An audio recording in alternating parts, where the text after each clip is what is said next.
Shaykh Yasir, thank you very much for agreeing to do this interview today. Thank you for having me. Welcome to London. I want to ask you, obviously, about the issue of the burning issue of sectarianism that we're experiencing these days.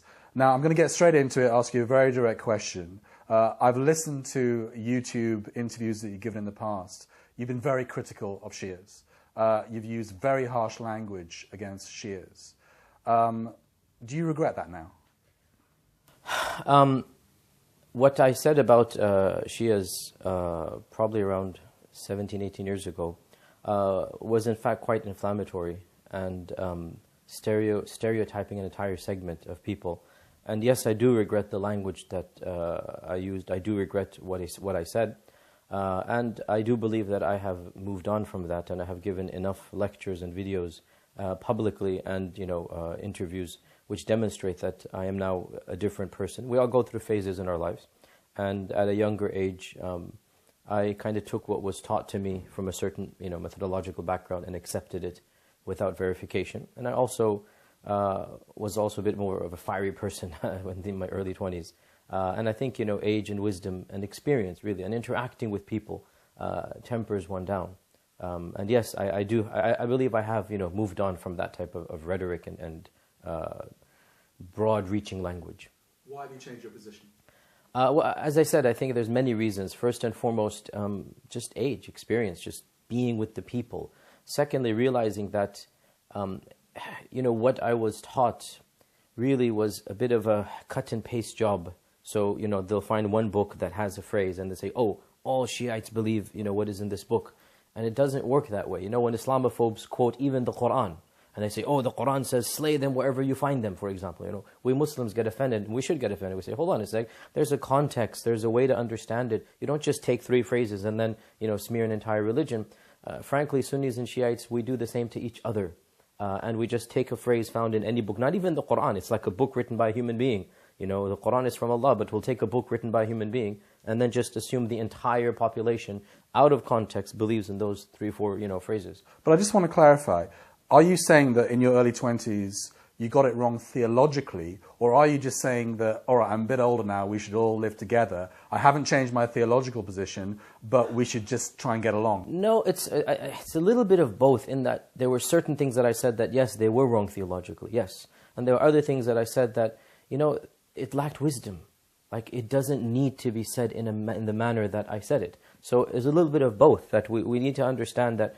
And I've said this very publicly at one of the largest conferences in America, that clerics, imams, theologians, Sunni imams obviously, and Shiite clerics and theologians, we need to understand that even if we don't specifically incite our followers to kill each other, if we use violent rhetoric, and if we, for years, systematically stigmatize the other, then even if we don't pull the trigger, if one of our followers is being fed hatred of the other and being fed this imagery that is simply not valid, when that follower pulls the trigger, then frankly, the cleric or the rhetoric that they've heard in the mosques and whatnot, it does take a healthy share of the blame.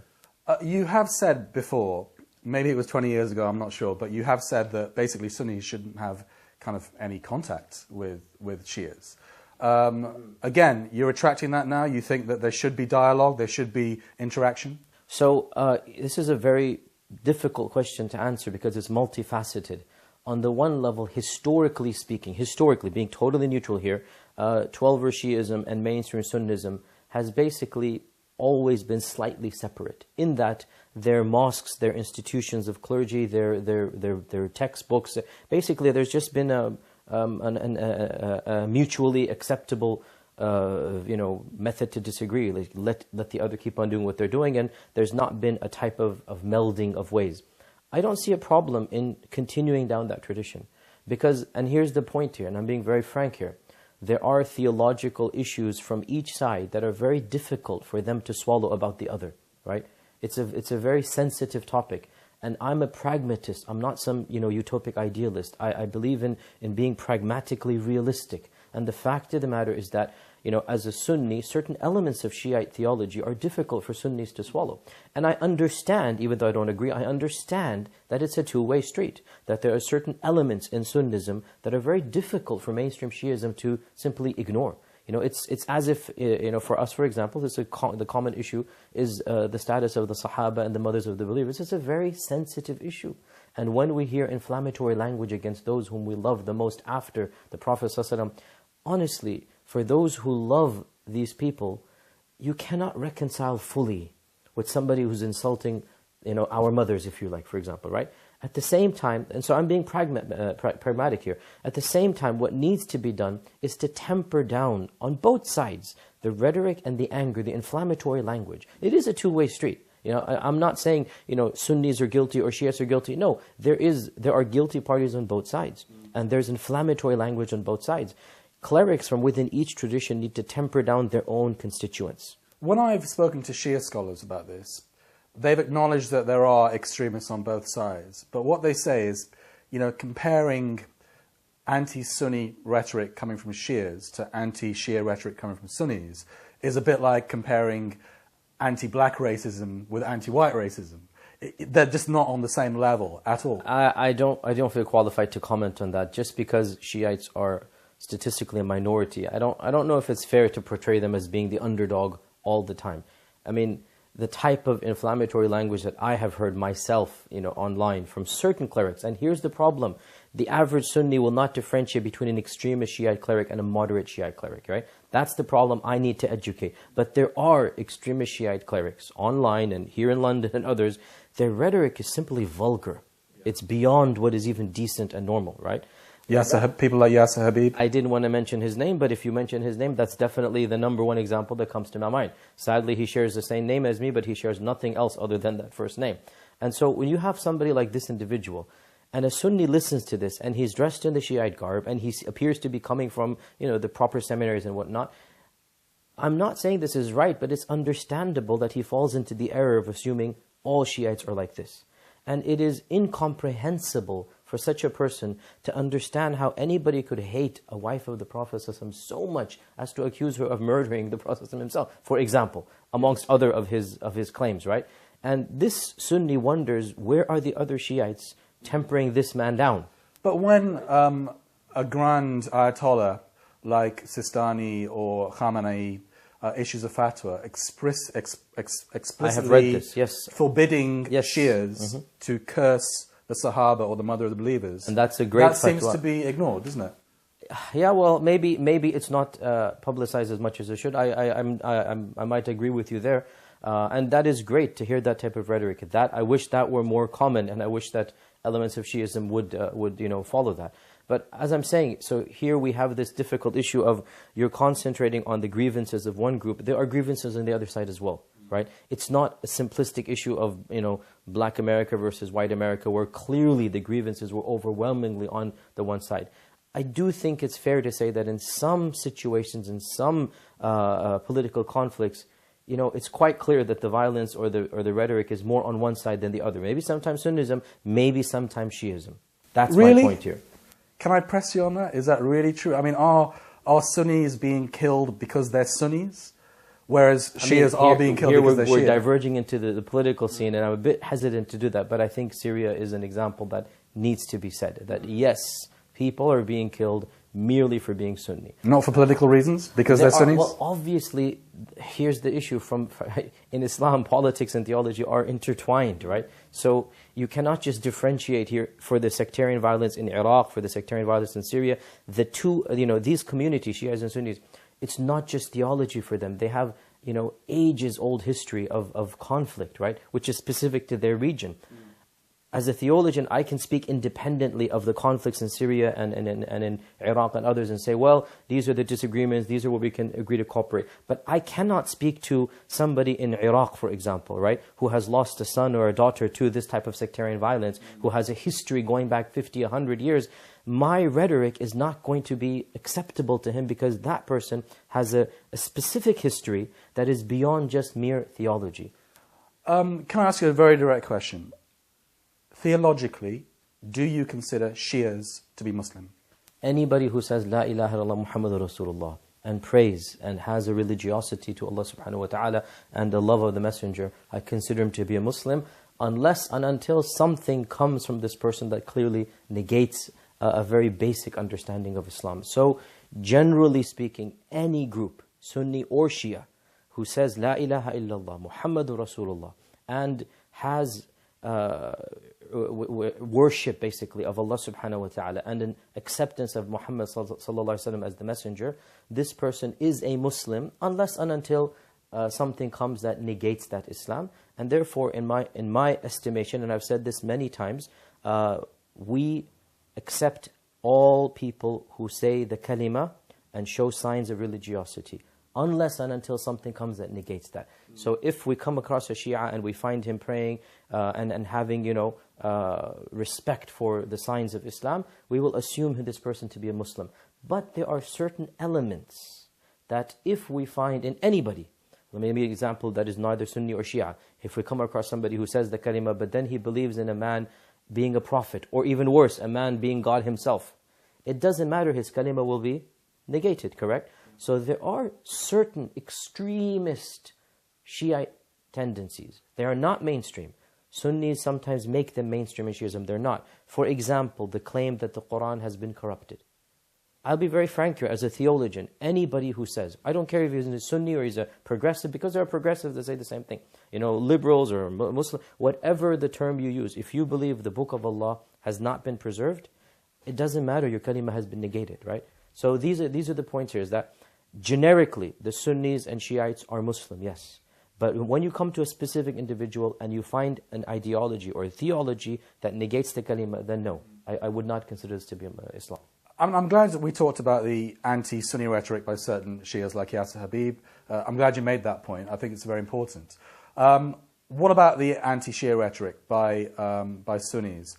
What I found in my research is that it's becoming quite mainstream. It's always been on the fringes in the past, generally, but because of political events recently, it's becoming quite mainstream. And mainstream Sunni scholars who are respected and have massive followings all over the world use, derogatory terms like Rafida, like, every 2 seconds, and they repeat these stereotypes about Shias, which you've just dismissed yourself.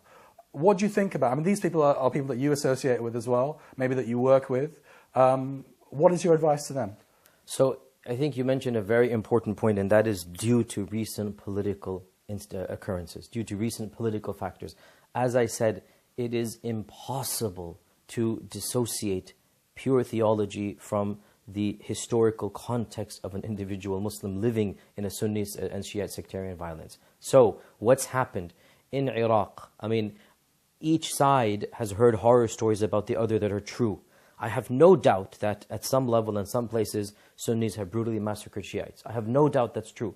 But the stories that I've heard, because I am a Sunni, generally involve Shiites massacring Sunnis, right? And I have no doubt that the Shiites hear the exact opposite more, and there's an element of truth on both sides. So in this, now, which one of the two is more? Obviously, each one will say the other is more, right? And I am not an analyst to verify 100%. Nonetheless, I have to say, the fact that the Shiites are currently in political power, they're getting vengeance for what previously 30 years has happened. And I have no qualm saying, Saddam's reign was a reign of terror, and, he especially was harsh on the Shiites. There's no question he was, right? I'm not defending Saddam and what he did. But now the flip side of the coin, when the power is now in the other camp, I think it's pretty true to say that they will take advantage of that and get rid of some of those grievances in a manner that will cause even more grievances. So in this type of violence, I'm not justifying, but I'm saying put yourself in their shoes as well.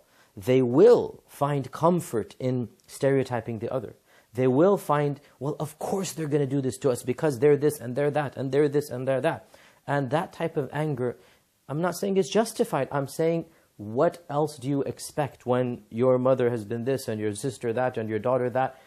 But from a scholar, I mean, from an ordinary person who's emotionally involved, you can expect that. But from a scholar, shouldn't they have more wisdom and responsibility? But there is actual sectarian warfare going on. Somebody's attacking your house. You cannot speak the rhetoric of Gandhi.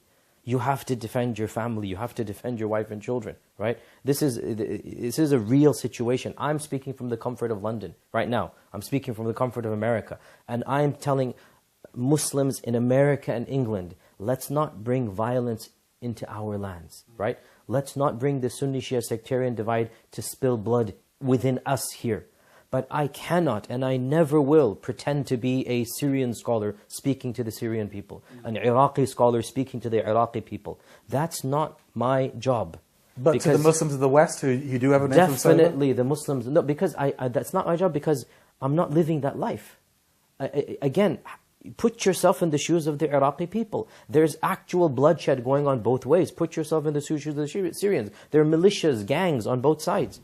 The rhetoric of Gandhi is out the window here. It's my son that's being attacked, right? So in that type of environment, it's not appropriate for me to comment, on what they should or should not do.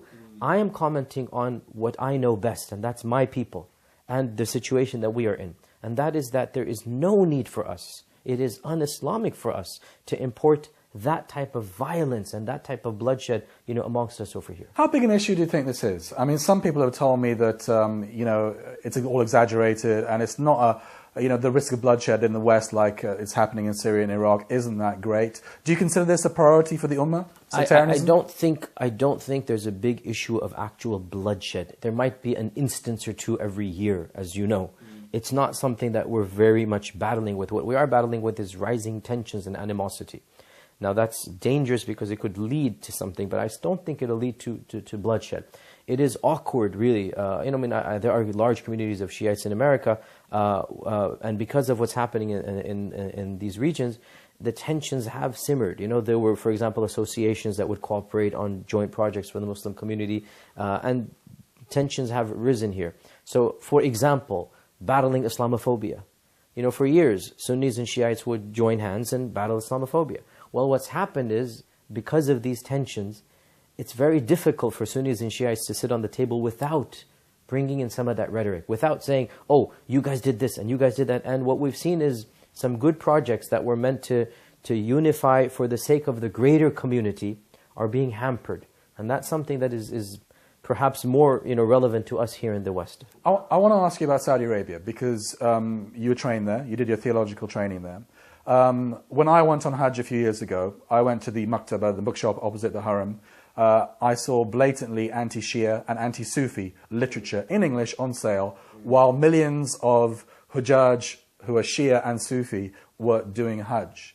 My research indicates that the vast majority of sectarianism promoted around the world is promoted by the Saudi authorities. Your comments on that? I wouldn't feel qualified to comment on the second bit of the vast majority. I mean, that's something that I think requires a little bit more research. But no doubt, the theology that is taught in that region is inherently anti-everything. I mean, it's not just Shia or Sufi. You're probably not familiar with this, but even intra-Sunni disputes, right? In fact, Sufism is a strand of Sunni Islam. But there are other theologies within Sunnism that theology is very much opposed to. And I've written an article recently about this. It's entitled On Salafi Islam.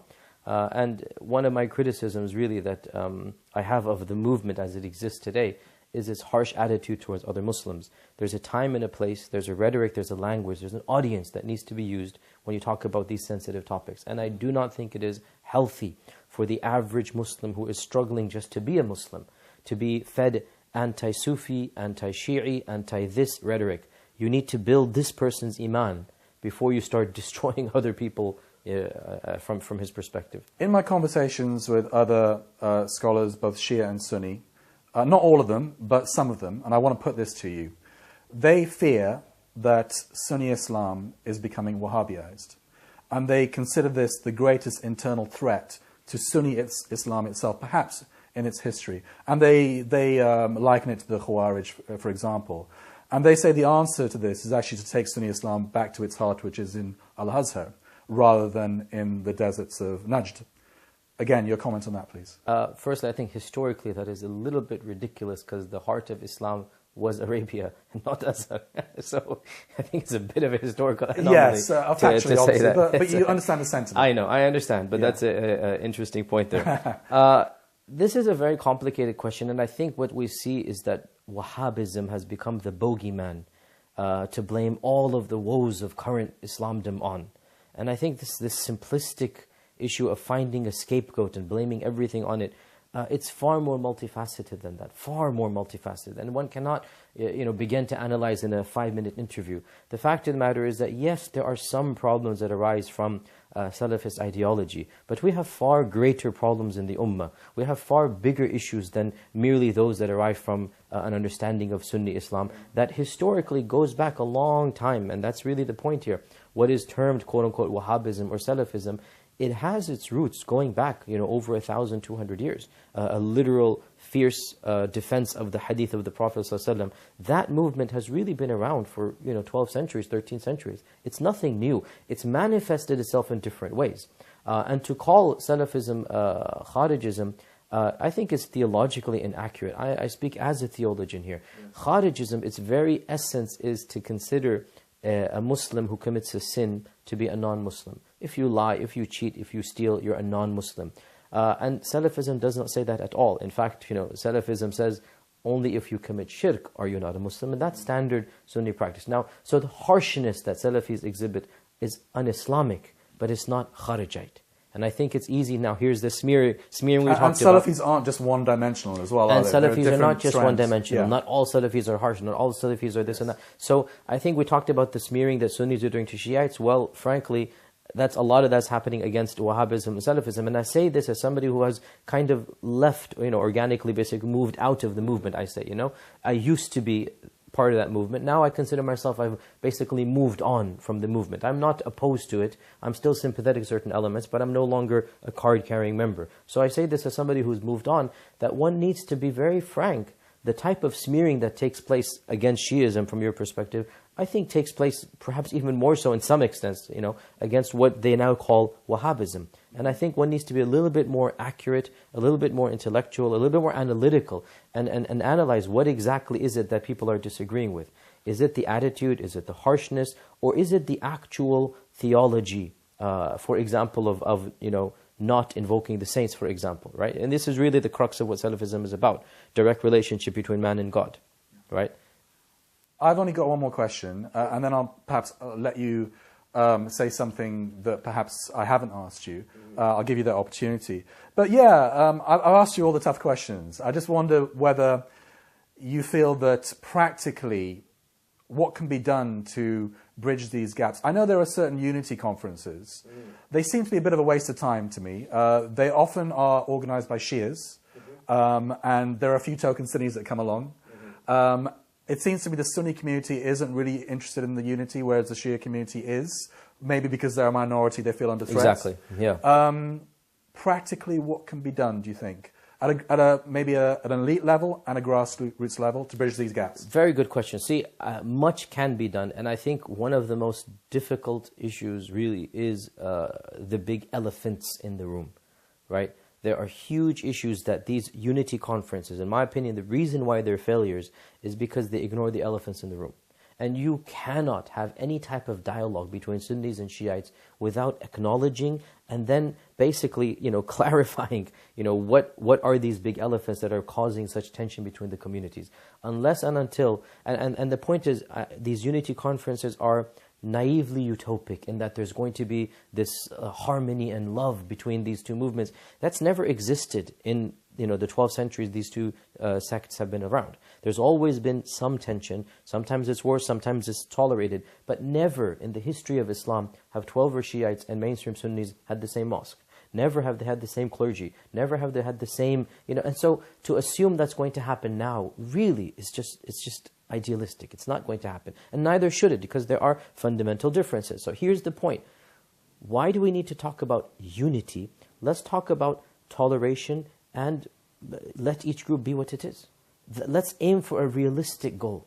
And I think if we aim for a realistic goal, perhaps something can be accomplished, right? As I said, there are some serious theological issues between the two movements. Let's acknowledge them. Let's not just hold hands and sing kumbaya. That's an American expression. I don't know if you know it or not. But let's not just hold hands and ignore all of these very tense issues. No, let's acknowledge, look, there are very fundamental differences between our two movements, right? What can be done to minimize bloodshed and violence? To minimize tension? Where can we cooperate?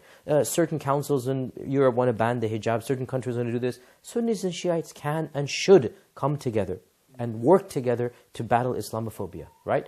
that's something, let's agree to cooperate on these types of areas. And let's agree to not cooperate on other areas. I mean, we're not going to hold joint Islamic events together, by and large. Really?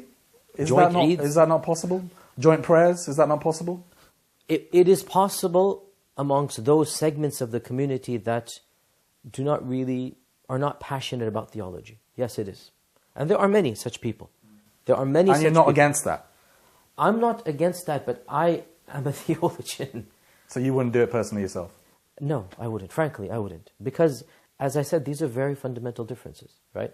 So if somebody feels, comfortable doing that, that's good for them, alhamdulillah. And I mean, I said this very publicly, and there's no issue here at all. Wallahi, it's a fact that my father came to America in 1963, right? He was one of the first Muslim immigrants to Houston, Texas. And in the 60s, people didn't have the luxury of being Sunni or Shia. There were so few Muslims, they had to work together. The first mosque was built by Sunnis and Shiites. Why? Because the greatest groups, or the largest groups that came were from Pakistan and Iran at the time. Egypt was going to come later on, but Pakistanis and Iranis were the first groups of students that came to America. So my father tells me that back in the 60s and early 70s, the concept of Sunni Shia just did not exist. They all came together, they all financed the masjid, they all cooperated together, and Sunnis allowed the Shiites to do their 10th of Muharram thing, and Shiites didn't participate in when the Sunnis did their stuff, but they came together for Eid. Then what happened, as the money came, as the people came, as the communities grew, in the late 70s, people realized, this is causing some tension. So, the two masjids basically were separated and they agreed to disagree. Now, if I were in America in the 60s, should I be so naive and utopic to say, no, Sunnis and Shia should not pray? That's useless rhetoric. You have to do it. There's no alternative. But now that the two communities are financially independent, right? Frankly, there has not been much effort in my own community and in other communities to build one joint masjid. And I don't think there will be such an effort. If there is an effort, will I oppose it? No.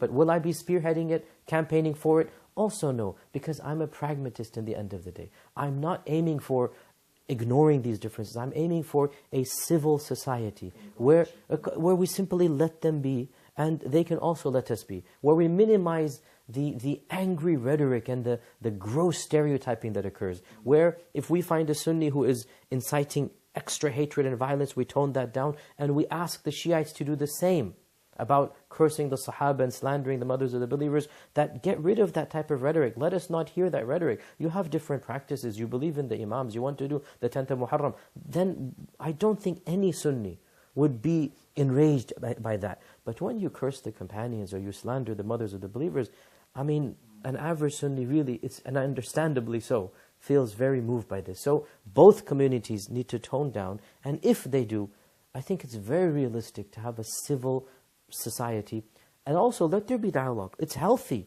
Let there be debates about the theologies for those who are interested. Have a room, hire it, whoever's interested come, right? This should not be spread to the mosques. This should not be spread to the Muslim who's barely a Muslim, who's struggling with Islam. Those who are advanced students of seminaries, right? Those who are interested in theological semantics and whatnot, these dialogues have a time and a place. And have an outlet, because if you don't have that outlet, there will be the fiery rhetoric coming as well, right? So that's my practical solution. I'm not aiming for some utopia. That's Jannah, that's in the next life, right? In this world, we're just aiming for a civil society. Okay. I'm out of questions. Thanks for putting up with my questions and my interrogation at times. But I'd just like to give you the opportunity, if there's something I haven't asked you, something you particularly wanted to say, you can say it now if you like. Okay. Oh, to summarize all that I've said is really, in a few sentences, is quite simple, and that is, Sunnis and Shiites have always had two trajectories in Islam, and these trajectories have had a little bit of tension at times and more tension at other times. Our job, our role, our goal really is to minimize physical tension, to minimize the bloodshed. It's not necessarily to merge the two strands together. That's not going to happen. It's not going to happen in the foreseeable future. So as long as we are able to have these two communities live and let live, and minimize the extremist elements in both, inshallah, that is a realistic goal. And I think that is an achievable goal if clerics on both sides have the same vision in mind. And in the end, success is only with Allah subhanahu wa ta'ala.